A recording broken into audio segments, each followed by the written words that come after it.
Oh, you're here. Good. I've got another betrayal story for you. Sit down. They told me marriage was about trust. But the night my wife asked for space, I realized trust can also be a knife in your back. My name's Michael. I'm 33, living in Chicago, and I built my life on being reliable. When I met Emily, she was the opposite. Firecracker personality, quick wit, the kind of woman who could walk into a crowded bar and make the whole room turn its head. Where I was calm, she was restless. Where I calculated, she leapt. And I loved it. I loved the way she challenged me, the way she forced me out of my routines. She made me feel alive, and for a long time, I convinced myself we balanced each other perfectly. Our marriage started the way every fairy tale pretends it will. Spontaneous road trips, late-night talks over pizza, laughter that came easy. But underneath that sparkle was a current I ignored. Emily needed constant attention, constant reassurance. If I wasn't watching her, texting her, planning the next thing to keep her entertained, she would sulk. And still, I told myself this was what love was: sacrifice, effort, giving until you ran dry.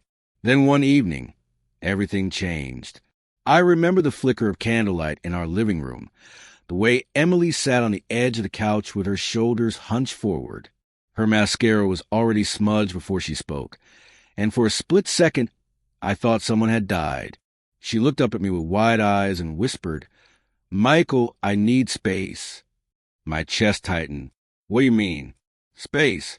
"Not divorce," she rushed to add, shaking her head. "Don't think that.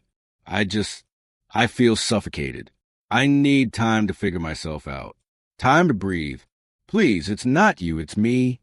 Her voice cracked, but the words landed like hammers. Suffocated. Figure myself out. I tried to process it, tried to reason with her. We had a good life, didn't we? A stable home, no major fights, plans for the future. But Emily's tears poured down like floodgates, and I panicked. Instead of pushing back, I reached for her hand and said, "Okay, if you need space, I'll give it to you." Even as the words left my mouth, part of me knew it was a mistake.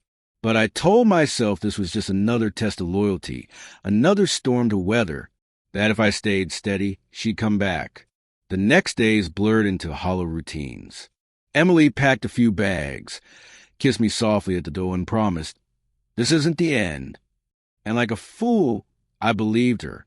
And maybe that's why I didn't see the knife in her hands until it was already buried in my back. The first night without Emily, the apartment felt like a stranger's place. The fridge hummed too loudly. The clock ticked like a metronome, and every creak of the floorboards made me turn my head as if she were still there. I told myself the silence was good for her, that this was part of her healing.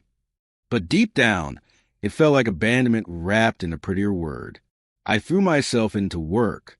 My team was knee-deep in a system migration, so 12-hour days blurred into 16. I stayed late at the office, staring at lines of code and endless project schedules until my eyes burned. At night, I went to the gym, pushing weight after weight until my arms shook. Anything to avoid coming home to that empty bed.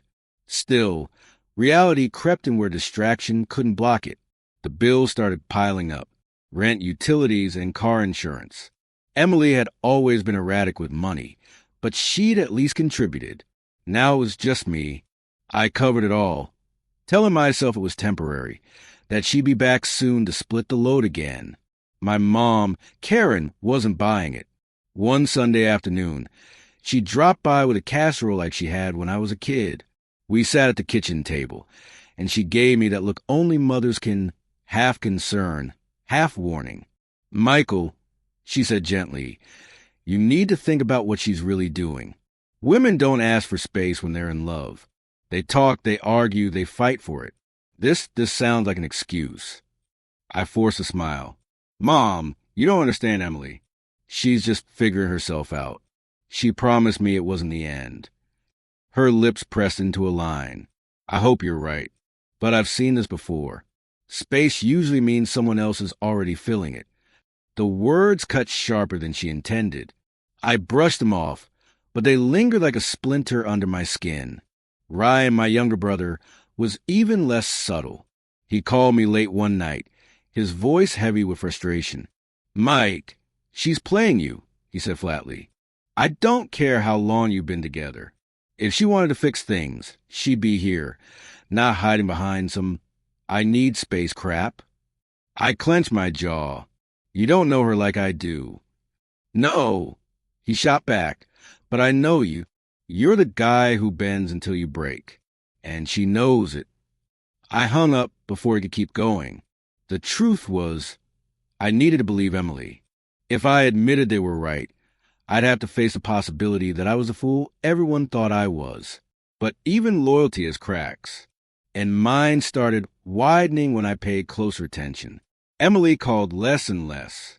When she did, her voice was vague, hurried. "I'm with family right now. I'll call you later." Later never came.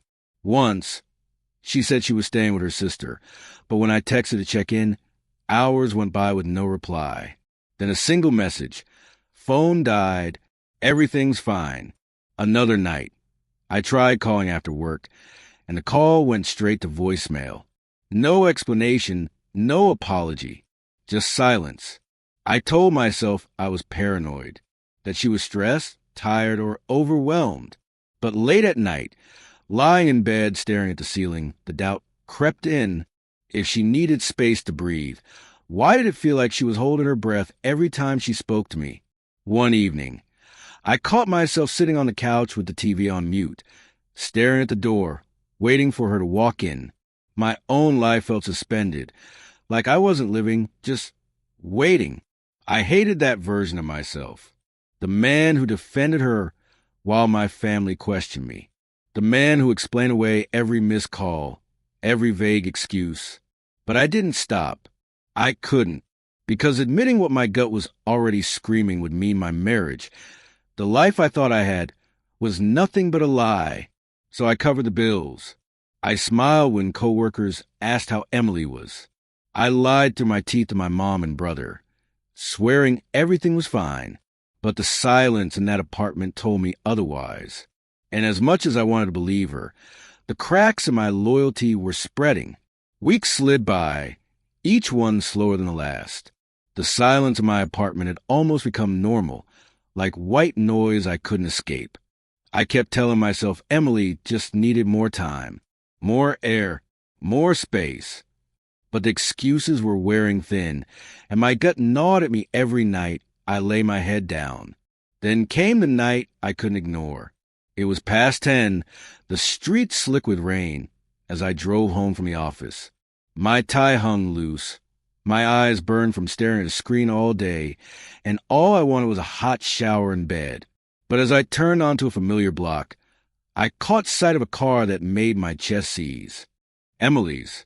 Silver sedan, dent in the rear bumper, the same little air freshener dangling from the rearview mirror, parked right in front of a house I knew better than most. Mark's house. For a moment, I thought my eyes were playing tricks on me. Maybe she'd borrowed a friend's place nearby. Maybe she was dropping something off. But no matter how many lies I tried to feed myself, the truth pushed harder, because Mark wasn't just some acquaintance. He was my best friend, my college roommate, the guy who stood beside me as my best man at the wedding. He'd cheered when Emily walked down the aisle, hugged me like a brother afterward. And now her car was in front of his house. I slowed, heart hammering, and parked a few houses down. My palms were sweating as I cut the engine and sat there in the darkness, staring at that car like it was a crime scene. Finally, I stepped out. Every part of me wanted to leave, to turn the wheel and drive away, to keep pretending, but my legs moved on their own. Quietly, I walked down the block, rain tapping against my jacket. When I reached the side street, I angled toward the back, careful not to make a sound. Mark's living room windows glowed a warm yellow. Curtains half closed, but not enough.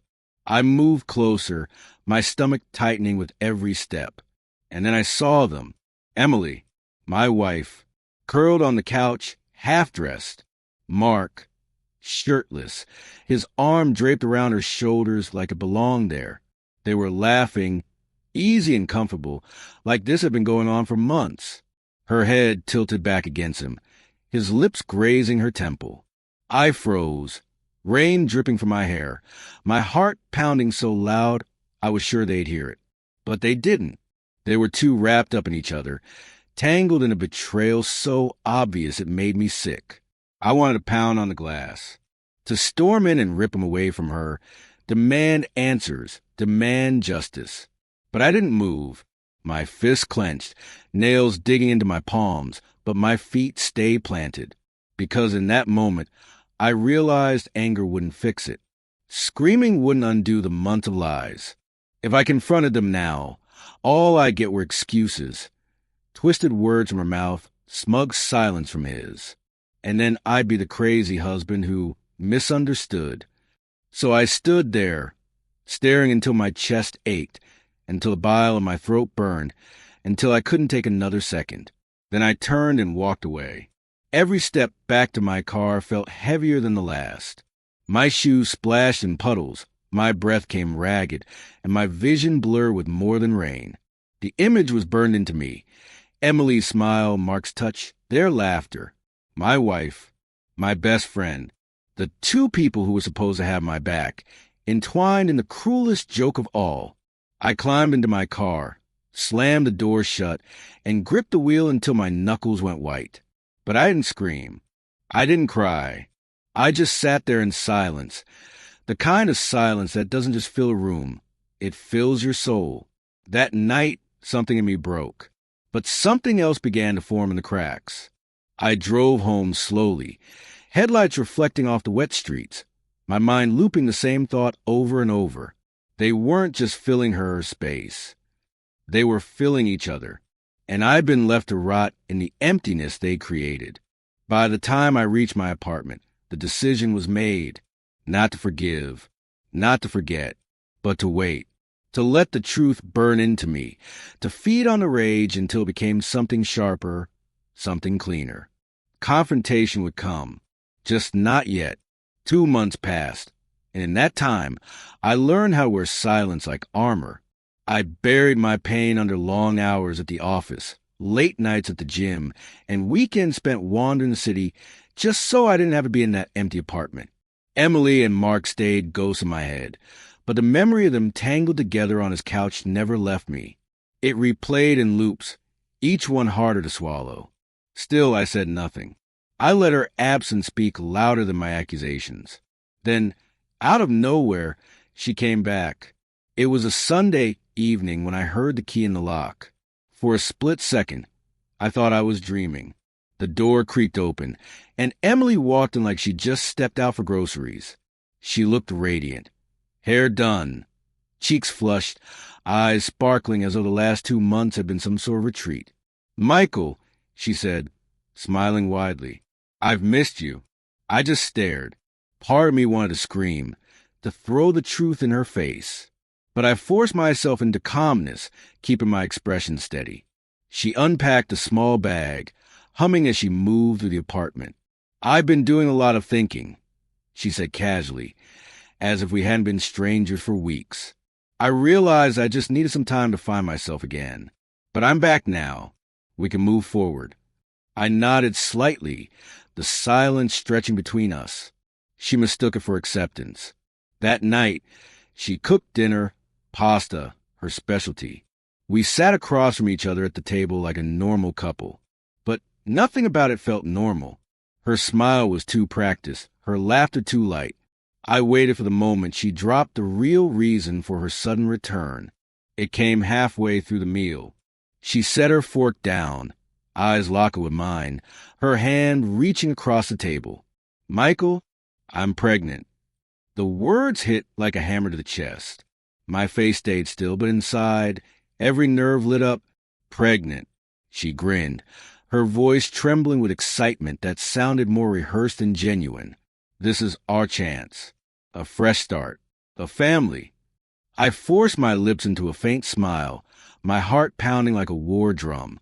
But I already knew. I knew whose house her car had been parked in. I knew what I'd seen through that window, and I knew damn well the timing didn't add up. But Emily was ready for that. She leaned in, eyes wide, words tumbling out in a rush. I know what you're thinking, that the timing seems off. But the doctor explained it, said ovulation can be delayed, that stress can shift everything around. It happens all the time. And remember, before I left, that night we tried again, that must have been it. Michael, this is yours. It's ours. She said it so quickly, so confidently, like she rehearsed it in front of a mirror. I nodded, letting her think the excuse landed. Inside, though, I was already filing away as another lie. She could spin stories about doctors and stress all she wanted, but I knew the truth. Still, she pressed on, filling the silence I gave her. Think about it. Baby names and nursery. We can repaint the spare room, maybe pale yellow or green. My mom will be so thrilled. Your mom, too. This is what we needed. Michael, this is what will fix us. I let her speak, nodding occasionally, careful not to reveal the storm inside me. Each word out of her mouth was another layer of the lies she was wrapping around herself, and she was desperate for me to believe it. Don't you see? She whispered, squeezing my hand. This is fate. We were meant to be parents. I held her gaze, but I didn't answer. Inside, my mind had already shifted. I wasn't thinking about baby names or nurseries. I was thinking about lawyers, paperwork, and the clean severing of ties. The next day, while Emily left for doctor's appointments, I knew better than to question. I made an appointment of my own. A divorce lawyer downtown, a quiet man with sharp eyes and sharper words. He asked for details, and I gave him what mattered.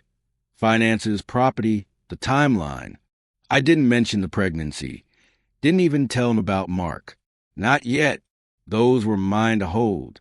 He slid papers across the desk, outlined the steps, and for the first time in months, I felt control settle back into my bones. I signed where he told me, the ink sinking into the page like a promise. That night, Emily curled against me on the couch, chattering about baby showers and family holidays. She painted a future where everything was fixed, where betrayal was erased by a crib and a stroller. I nodded at the right moments, even kissed her forehead when she leaned in. But under that calm surface, I was miles away. My silence wasn't surrender anymore. It was preparation, because I knew the truth. And soon she would too. Emily grew bolder with every passing day. The more I stayed silent, the more she mistook it for surrender. She strutted through the apartment like she owned not just the space, but me. She'd toss her shoes into the corner, drop her bags on the table, and look at me expectantly as if my job was to clean up the wreckage. And I played my part. Quiet, steady, boring Michael. The man who bent until he broke. Only this time, the bending wasn't weakness. It was strategy. While Emily filled the air with baby talk and half-baked promises, I was building something else. I quietly collected financial records, copied bank statements, and even pulled up the shared accounts where her grocery runs didn't add up. I scrolled through old texts, screenshots of her excuses stacked neatly into folders on my computer. I filed everything away, brick by brick, into a wall she wouldn't be able to climb over when the moment came. The lawyer guided me through it with calm precision. Stay quiet, stay steady, build your case, and when the time comes, deliver it clean. So I did. Meanwhile, Emily kept digging the hole deeper with her arrogance. She'd call me clingy if I asked where she'd been all day. If I didn't, she'd smirk and call me boring. It was her favorite word lately, dripping from her lips like poison disguised as a joke. And every time she said it, I felt the old anger rise, but I swallowed it back down, letting silence sharpen into a blade she didn't see coming. The turning point came at a family barbecue. My parents had invited us over, hopeful as always that Emily's phase was over and we were back on track. Ryan was there too, eyeing Emily like she was a wolf in sheep's clothing. We gathered around the grill, drinks in hand, when Emily, never one to miss an audience, decided to perform. She laughed loudly, placing a hand on her stomach as though to draw attention to the pregnancy, and said, "Michael never gives me room to breathe. He hovers, he smothers. That's why I needed space in the first place." The words hit like a gunshot. For a moment, the laughter around us froze. My mom's smile faltered, and Ryan's beer stopped halfway at his mouth. Even my father shifted uncomfortably in his chair. Emily grinned, expecting chuckles, but what she got was silence broken only by an awkward cough. I didn't flinch. I didn't defend myself. I didn't make excuses for her cruelty the way I once had. I just looked at her, calm and still, my silence pressed down on the table heavier than any argument could. For the first time, I saw her mask slip. Just a flicker, but it was there. Unease, confusion. She wasn't used to me not playing my part, not brushing her barbed aside. She moved on quickly, babbling about baby names and nursery colors. But I caught the nervous glance she threw my way. That night, back at the apartment, she leaned into me on the couch, her voice dripping with fake warmth. "They're so excited for us, you know. We should tell everyone officially next week." I nodded, silent, my eyes on the TV. She shifted uncomfortably. For once, I wasn't the one under her spell. She was under mine, though she didn't know it yet. The moment came a week later.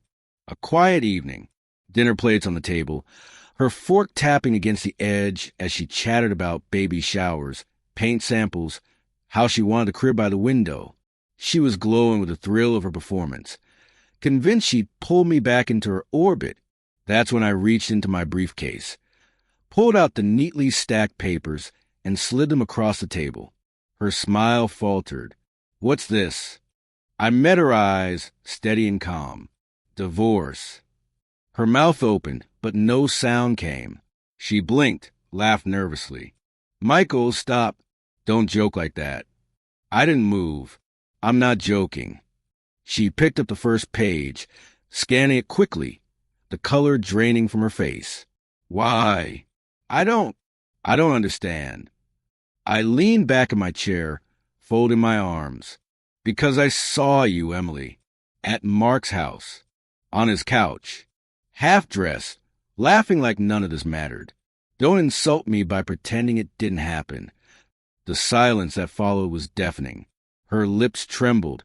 Her eyes darted back and forth as though searching for a lie strong enough to save her. Nothing came. Finally, she whispered, "Michael, please." "No." My voice was sharper now, the calm cutting through her plea. "I've defended you to everyone. I've covered for you, paid for you, believed every excuse." Her hands shook as she held the stack. The weight of her empire lies collapsing all at once. The smirk she'd worn for months was gone, replaced by something raw. Fear. "You've been distant for months. You pushed me away. You don't even know what you saw." But I just sat there, calm and still. My silence hit harder than shouting ever could. Finally, I stood, leaned forward, and said one sentence that ended every excuse. "I know what I saw, Emily, and I'm done." I left her sitting at the table, divorce papers trembling in her hands, the lies she'd stacked for months collapsing around her. That was the last time I spoke to her under the same roof. In the weeks that followed, the unraveling was almost too easy to watch. Mark disappeared first. He moved out of his place, changed his number, and ignored her calls. The man who'd been so eager to fill my wife's space vanished the second the reality of a child and responsibility showed up. He was never going to be her partner. He'd been her escape, and now he was gone. I heard it all through the grapevine. Ryan called me one night, half laughing, half angry. "She's been blowing up everyone's phone trying to find him. Guy won't answer. Guess loyalty wasn't part of his game plan." My mom, Karen, caught wind through neighbors who'd seen Emily moving around alone, carrying groceries by herself. No smile, no sparkle. She'd lost the financial cushion I'd provided, lost the thrill of her secret affair, and what she was left with was the raw truth.